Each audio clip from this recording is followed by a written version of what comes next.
And we are live. Excuse me. This is Black Tower Radio. I am your host, Jake Fox.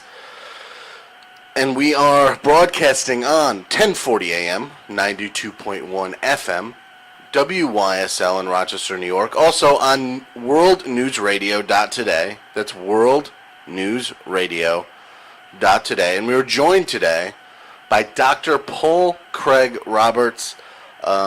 He's a former editor of the Wall Street Journal. He's been a professor of economics at Georgetown University. He is the creator of Reaganomics. He's pretty much done and touched everything that, that involved your life for the last 30 years. He's a highly influential guy, and we're very pleased to have him back again on the show. Welcome back, Dr. Roberts. Thank you, Jake.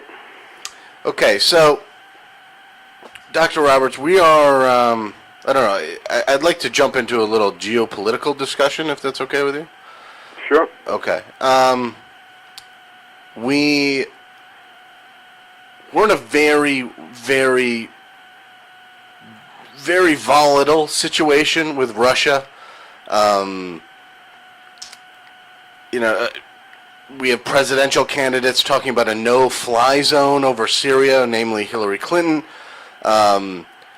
It seems Obama is dragging his feet on that a little bit because he understands what that would mean. It's getting very dangerous over there. It seems we are on they're talking about openly cyber attacking Russia. It's escalating to a very weird point. It seems we're on the precipice of something very big here. What's your take on it, Dr. Roberts? Well, Jake, what we see happening is the frustrations of the neoconservatives whose ideology of United States world hegemony, that is U.S. unilateral control over the world, has been breached by the Russians and the Chinese.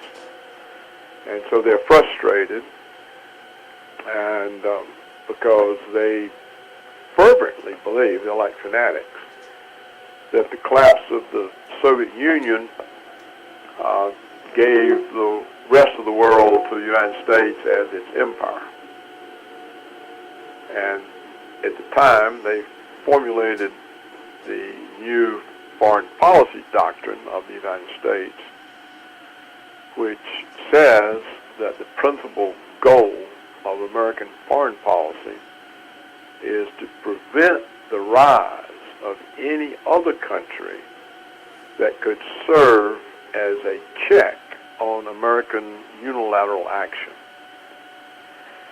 And so while they were wasting 15 years in the Middle East, blowing up women and children and kids' soccer games, funerals, weddings,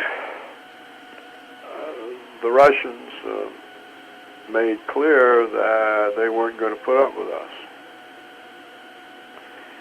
And so they're frustrated about that, and they're also frustrated by the Chinese standing up to us.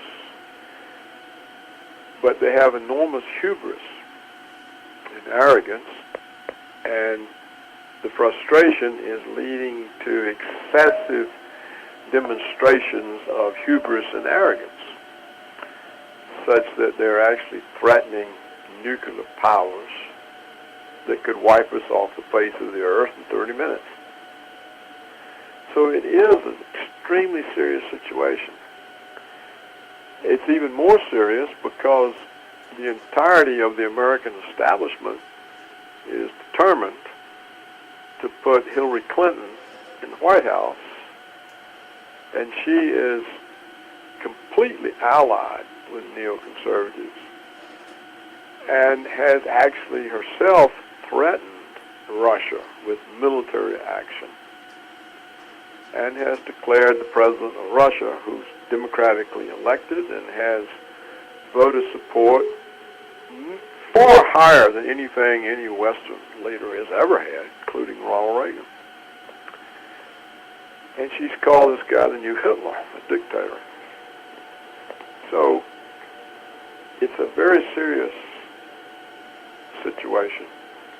If Hillary becomes president, either from the stupidity of the American people or from vote fraud or whatever,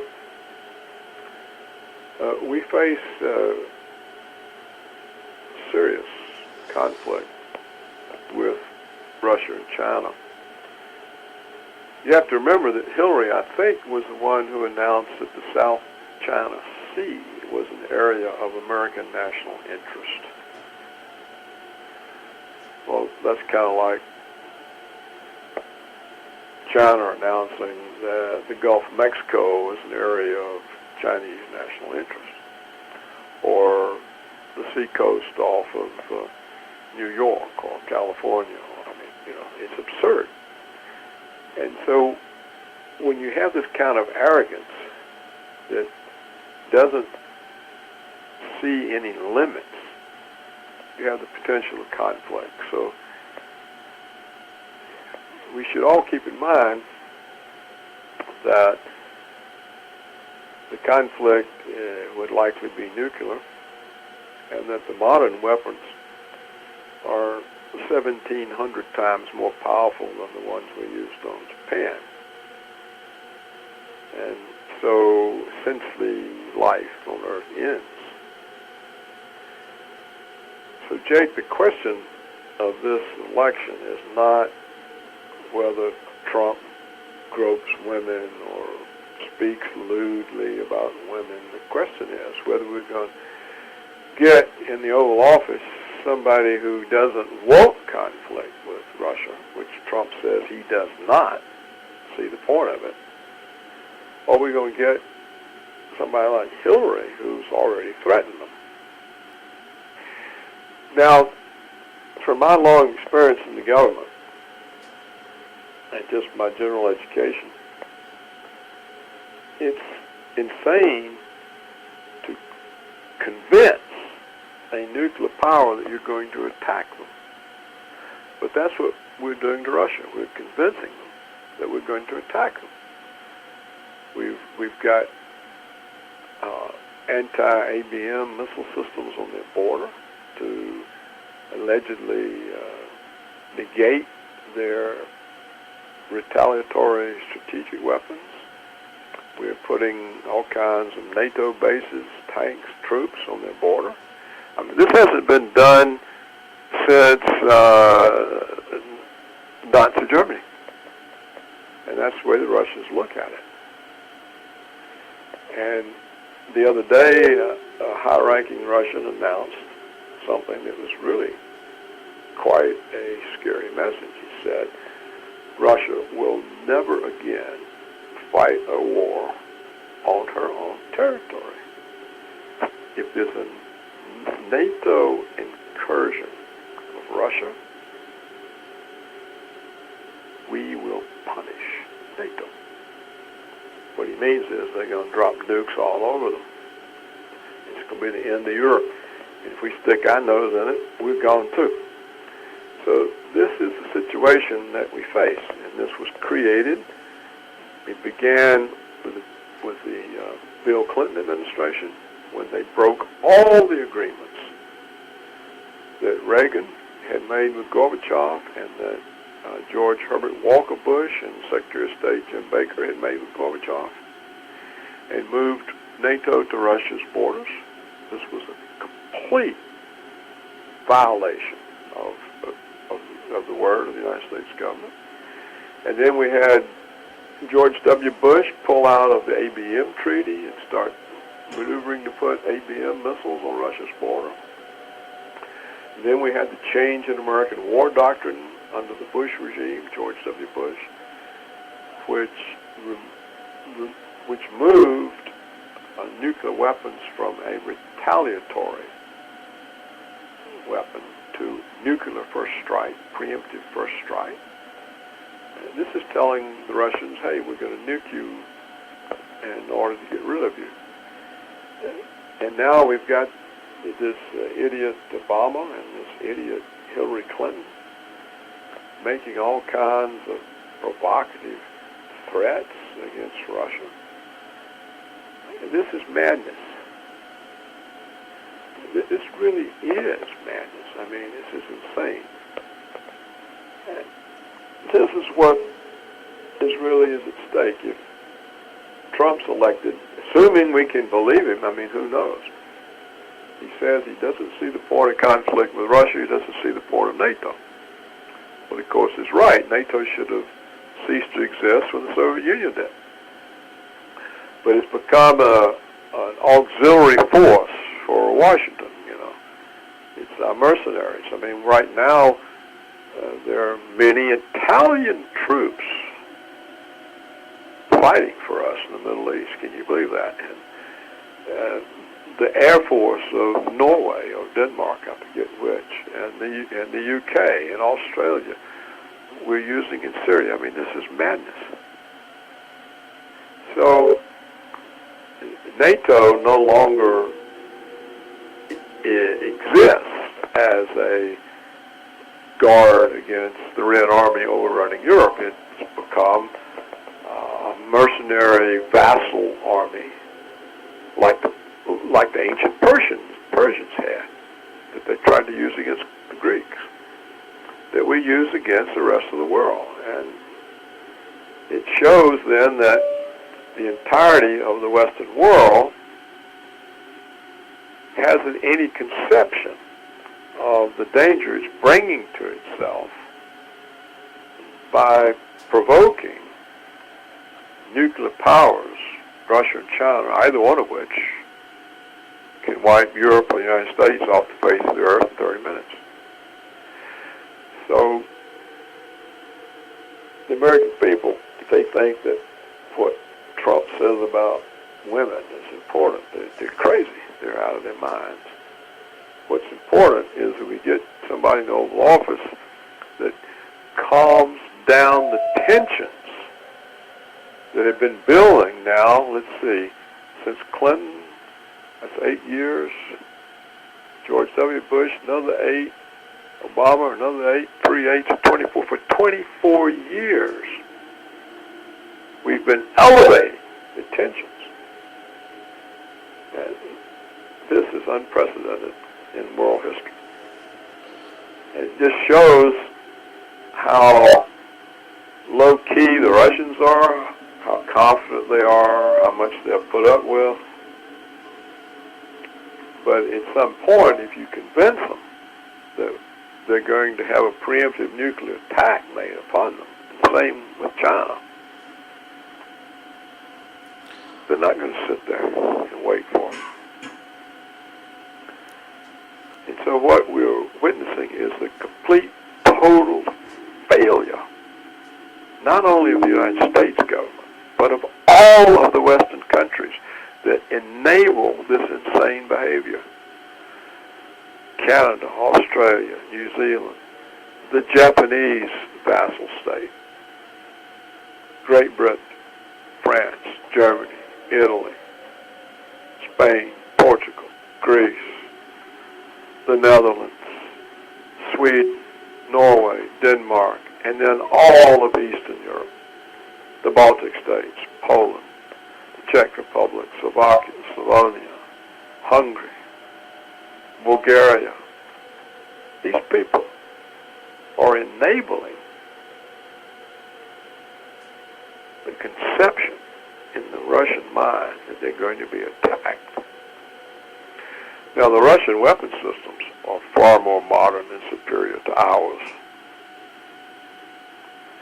So there's none of this stuff about, oh, well, this stuff won't work. We're so good. We're capitalists, blah, blah.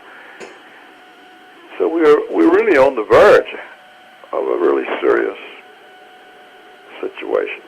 If Hillary gets in there, in fact, every effort will be made by the oligarchic establishment and their prostitutes in the media to put her there. We're going to be faced with the Third World War. What's amazing to me about what you just said, and I've been remarking upon it the last couple of weeks. Russia has recalled all of their students from studying overseas in the United States. They recalled their entire staff from the embassy in London, and I just read right now on Zero Hedge that Norway surveillance photos show Russian aircraft carrier flotilla en route to Syria. Meanwhile, the American public, and I don't know what's going on in Europe, but I know that the American public have no idea that any of this is going on. They have no idea how dangerous of a situation this is. Everyone's going about their business. No one cares that Hillary wants to put a no-fly zone over Syria that could potentially trigger World War III, and everyone thinks everything's pretty cool. But we're in a very dangerous situation. We're completely blind. I mean, the American public, I don't know if the media is purposely shielding the American public from this, or the election is just taking all the oxygen out of the room information-wise. But Russia is really preparing for something right now, and the Russian people, are well aware of what's going on. Well, Jake, your program apparently tries to inform Americans. I don't know how you get away with it, or why you haven't been closed down. But the networks aren't permitted, and NPR is not permitted, and the Washington Post and New York Times are not permitted. So I don't know how you survive, whether you got some kind of independent station that's not owned by the 6 mega media corporations, or whether they think you're so far away in Rochester, New York, that doesn't matter. I don't know what they think, but you're not the kind of news guy that they tolerate. So some kind of information can get out through you, which is why I always accept your invitations. But I think, Jake, that those reports about the Russians calling people home aren't true. Because the Russians wouldn't send a signal like that. I studied them for years, and my first book was about them. And I've been there, and many times. They're not going to send a signal like that. That's what you do that's the old days, the old time. Because they realize the stakes are so high that a few students and a few embassy dependents are not, or the entire country. So I don't think those reports are correct, but nevertheless, the point of those reports is correct, that the Russians are and have lost all confidence in the United States government. They have zero confidence in everybody in Washington. And of course, if Hillary's elected, I think they regard her as Adolf Hitler.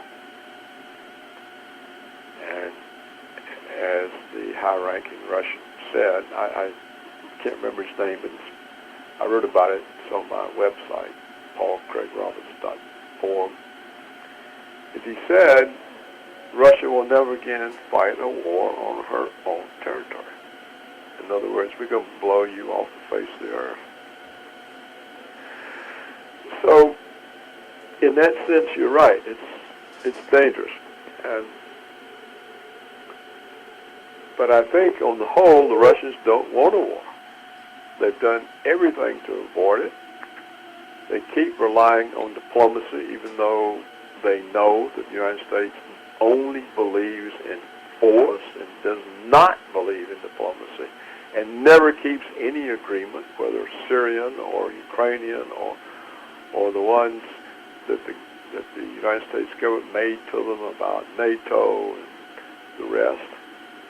They know that the United States breaks every agreement, and yet they continue to act diplomatically. Let's resolve the Syrian crisis. Let's fight ISIS together.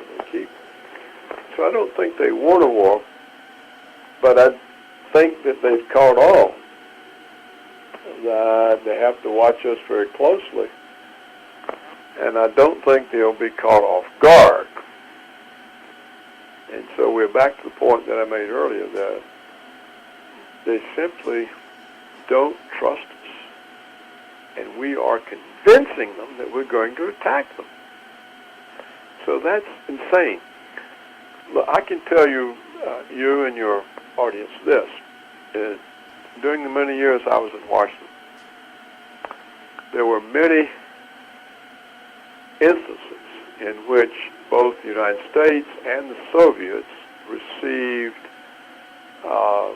information about incoming ICBMs that was a mistake. But because both sides were working to reduce tensions, nobody believed the information, and so nobody pushed a button. There were hundreds of these things. Now, when you create tensions that exist today, and you get some kind of mistaken reading of incoming missiles, you have a much higher likelihood of pushing a button. So the chance of nuclear war just by accident is so much higher when one side is cultivating tensions with the other than during the Cold War when both sides were trying to reduce tensions. Once again, remember, Kennedy worked with Khrushchev behind the scenes to defuse the Cuban Missile Crisis. Nixon had SALT I, the Strategic Arms Limitation Treaty I. He had the anti-ABM treaty so that nobody could negate the other side's retaliatory forces. Carter had SALT II. Reagan went to Reykjavik with Gorbachev to negotiate the end of the Cold War. The George Herbert Walker Bush administration gave the Russians gave the Soviets ironclad assurances that if they permitted the reunification of Germany, there would be no movement to the east of NATO. And then the Clinton bastard put NATO on the Russian borders. So if you're a Russian and you say, look, we did everything, we kept all the agreements, and look what you've done. And now you threaten us every day. Every day there's more false accusations. We hacked Hillary's emails. We did this, we did that, blah, blah, blah. The Russians know it's false, even if the Americans don't know. Even if the stupid people sitting in front of the CNN doesn't realize it. The Russians know it's false. They're sitting there and they listen to all these lies about them. And they say, what does this mean? It means the bastards are preparing their public to accept an attack on us. This is what's serious. It's extremely serious. You have to remember, the Russians suffered tremendously from World War II. I mean, they defeated the Nazis. I mean, we had almost nothing to do with it. By the time we got in the war, the Russians were on the German border. So they know that the whole experience of the West has been awful. Napoleon, Hitler, Truman broke every agreement he made with Stalin once he had the atomic bomb. And now, in the post-Soviet era, every agreement broken, shattered. Everything they agreed to, we broke. So they sit there looking at this, and they say, what's next? How how much risk can we take? And this is a powerful military country. I mean, it's far more powerful than the United States. I mean, we've got a bunch of old-fashioned, outmoded aircraft carriers. I mean, even the Chinese can take those out. Our weapon systems are so inferior because they exist in order to make profits for the military security complex. There's endless cost overruns. You know, you can almost equip the entire Russian Air Force with the cost of one of these new American jet fighters, and which are no good. They can't even compete with the old fighters. What is it, the F-35? The thing can't even compete with the F-15. Against the Russians, you might as well have a World War II biplane, a World War I biplane up there. So this isn't something that we have control over. I mean, it's not like the British facing tribal countries in the 19th century, Africa or something, you know. We're facing a military power that's superior to ours. And we're provoking them. We just keep provoking. We keep issuing threats. We keep saying more aggressive things. This is madness. And you're right, the American people, they don't have the foggiest idea. They've got some idea, though, Jake, because, you know, despite the media attack on Trump, he won the Republican nomination. And despite the media attack on Bernie Sanders, he won the Democratic nomination, which is stolen from him. I don't think the media attack on Trump now is working. I don't believe the polls. They're part of the propaganda to try to convince Trump people not to bother to vote because he's already lost. I just don't see how we can get out of this if Hillary's president, because she's a neocon captive. You know, she's the idiot that appointed that Victoria Nuland that caused the coup and revolution in Ukraine in an effort to grab the Russian naval base in Crimea. Now, anybody that would do that has no judgment. None. Zero judgment. This is beyond insanity. This is something hyper times worse. So if we get that person in the White House, it seems to me the world's doomed.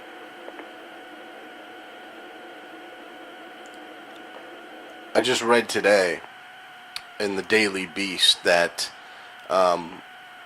former Defense Secretary Robert Gates was against the action in Libya because Hillary Clinton had no contingency plan. She had no real plan at all for Libya. She told him they wanted to play it by ear after they initiated the action. He was like, "Whoa, this is crazy," and I'm not for this. I mean, this is the type of person she is. She's very sloppy. She's constantly embroiled in scandal and I mean, to be quite frank, policy failures everywhere. It's just I can't even imagine what an escalating situation with Russia would look like. I mean, it would be embarrassing for the United States to see. We'd be very disorganized in that situation, I would imagine. I'd also imagine there would be a lot of laws being broken in the lead up to whatever happened with Russia and whatever in the aftermath scandal after the fact would be probably pretty big. But yeah, she's a very dangerous and I would say incompetent person. Colin Powell's emails, his email comment said it all to me when he said, "I would rather not vote for Hillary. She's greedy, and everything she touches turns into a disaster." I mean, I'm paraphrasing, but that's basically what he said. Dr. Roberts, what do you see economically what would happen under a President Clinton administration? Well, she's owned by the mega banks and Wall Street, so under her, the subsidies to the 1% would continue, and the rest of us would be driven further down. And of course, we would be blamed for it. We'd be blamed. We would say, "Oh, we're lazy. We won't work." We would be said that we won't buy our own medical insurance. We'd rather drink beer. You know, don't you remember what she said the other day? It came out, I think, in the emails, where she said, "I'm so rich now, I have no concept of the ordinary American." Didn't you see that? Yeah. Yeah. "I'm so rich now, I have no concept of the ordinary American." So she wants to be the president. 99% of Americans are the ordinary Americans. So she wants to be the president of the 1%. And they're the ones who made them rich. Look, if you give 3 20-minute speeches to Goldman Sachs and they give you $675,000, do you think they gave you that money for the wisdom you imparted? Well, that's a bribe. It's not even a bribe. It's just a payment. Okay, we own you. Here's your stipend. Get on about our work.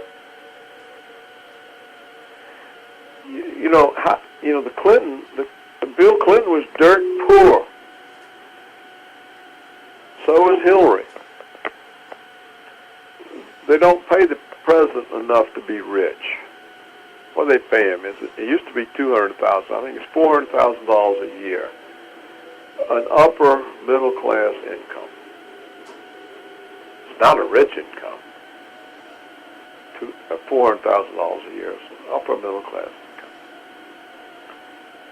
And they're worth $120 million. Where'd that come from?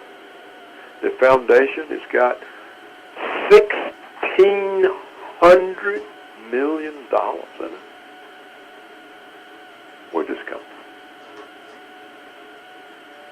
They're owned. They belong to the 1%. They belong to oligarchy. They are the agents of the oligarchs. They don't have anything to do with American people. And they have all these organizations, all these fake organizations they've created with paid people to go out and advocate for them. You hear them all day long on NPR, National Public Radio. That's all National Public Radio does. It just has all these fake organizations, and these women come up and say, "Oh, I got to vote for Hillary. I might get groped by Trump." I mean, it's so silly. It's so stupid. But it's everywhere. So that's America today. The whole question is whether the American people are able to see what's happening to them. What about the increase in arms sales to foundation donors? I mean, they were holding galas just so these people can. We don't even need to bother with that. Yeah, sure. This is where the $1,600 million of the foundation came from foreign interests that they served. But we can get into all these. We can go on and on about all their crooked things. But the real issue, Jake, is: are we going to end up in a war with Russia? That's the issue. Trump says no. I can work it out. Hillary says he's the new Hitler. Well, do you think she's going to make a deal with a new Hitler? No. So the only real issue is, are we going to be brought into a war with Russia? And that means also with China, because they now have a strategic alliance. The United States, after 15 years, has been unable to conquer a few 50,000 lightly armed Taliban in Afghanistan. And it's going to take on Russia and China. What a joke. What a joke. This is an absurdity. What kind of arrogance and hubris gets a person so out of reality as to think that? It's 13 years after Iraq. The place is absolute chaos. ISIL, the most powerful force in Iraq. And we're going to take on Russia and China. I mean, Americans really should wake up. They should, what is this? What are they talking about? You know, do you know just the geographic size of Russia? If they didn't even fight us, we couldn't invade it. It's so big. You couldn't occupy it. There's not enough people in the entirety of the West to occupy Russia. China, 4 times our population. And both of these countries have modern militaries, modern weapons. They can take us out. They have superior weapon systems. Do Americans know that the only reason we have a space program is that the Russians sell us the rockets? That we can't get there on our own? No, they don't know that because the media doesn't tell them. But that is a fact. The American space program is based on the Russians selling us their rockets.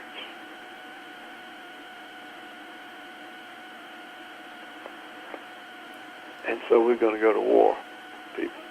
It's kind of like some primitive third world state going to the war with a superpower. And this is Hillary. Oh, I'm so powerful. Americans are so powerful. The other day she gave a speech. She said, I want every young American boy and girl to understand America is a great country. We are the greatest. What are we great about? For 15 years we've been slaughtering Muslims. Millions of them. There's so many of them slaughtered they're now overrunning all of Europe. Refugees from our wars. Oh, we're so great. We blow up weddings and funerals and kids' soccer games and aid workers. Aren't we great? But we can't pacify a few thousand lightly armed Taliban. And after 5 years, we can't do anything about ISIL. It's up to the Russians. It takes them only a few minutes. After 5 years, we couldn't do anything. So there you have it, Jake. The country is absurd. The United States is absurd. Now, it's leadership. And the question is, do the people accept this? Do they want to be the captives of the oligarchs, the 1%, the media, who are prostitutes? You know what this word prostitute is, right? It's the contraction of press, prostitute. The entirety of the American print and TV media are prostitutes. They're a bunch of whores. They lie for a living. They're paid to lie. I bet you every one of them, after they go out and lie for Hillary this whole time, they'll go out and vote against her. But they have to have a job. They got to pay their car payments, their rent, their student loans. So they lie for her, but they'll vote against her.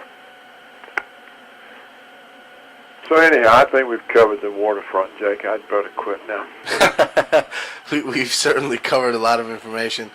Dr. Paul Craig Roberts, thank you so much for coming on the show again today. I'd like to give you the floor to talk about any project or idea or anything. Close the show. That you have it, sir. No, I don't. People can read my website, which is very simple, paulcraigroberts.org. They can agree or disagree, but they will certainly get information they cannot get from the Western print and TV media. And my life was in academia, in government. You know, you left out that I was Assistant Secretary of the United States Treasury in charge of United States domestic economic policy. That I was appointed to a secret committee by the President of the United States to assess the CIA's assessments of Soviet economic and military capability. Wall Street Journal editor, Business Week columnist, Scripps Hollywood News Service columnist, Creative Syndicate columnist, professors. I had the William E. Simon Chair in Political Economy, Center for Strategic International Studies, Georgetown University. My colleagues were Kissinger, Brzezinski, James R. Schlesinger, Admiral Moore.